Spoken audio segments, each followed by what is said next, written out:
stupendous odds.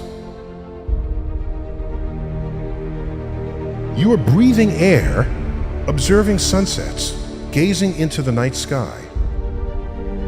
Most people who could exist will never experience that.